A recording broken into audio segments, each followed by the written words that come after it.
आपण पाहत आहात BV महाराष्ट्र न्यूज, खबरबात महाराष्ट्राची।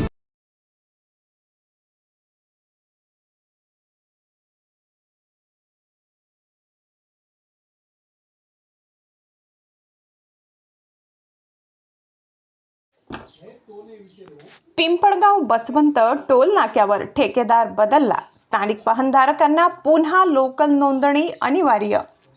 सटाणा नाशिक मुंबई महामार्गावरील पिंपळगाव बसवंत येथील टोल नाक्यावर टोल वसुलीचा ठेकेदार बदलण्यात आला असून त्यामुळे मालेगाव व नाशिक RTO अंतर्गत येणाऱ्या सर्व स्थानिक वाहनधारकांना आपली वाहने पुन्हा लोकल म्हणून नोंदणी करावी लागणार आहे।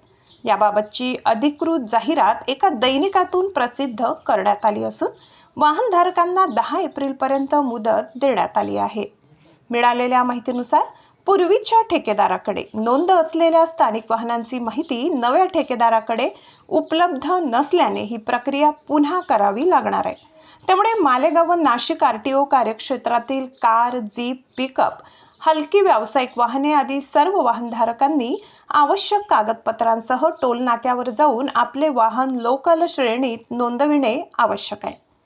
या नोंदणीसाठी वाहनाचे RC बुक, आधार कार्ड किंवा स्थानिक पत्त्याचा पुरावा यासारखी कागदपत्रे सादर करावी लागणार असल्याचे टोल प्रशासनाने स्पष्ट केले आहे।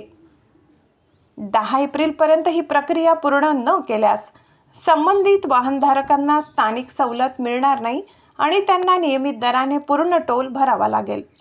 दरम्यान या निर्णयामुळे परिसरातील अनेक वाहनधारकांमध्ये संभ्रमाचे वातावरण निर्माण झाले आहे। दररोज नाशिक, पिंपळगाव, मालेगाव या मार्गावर प्रवास करणाऱ्या नागरिकांनी प्रशासनाने याबाबत अधिक स्पष्ट मार्गदर्शन करावे अशी मागणी केली आहे।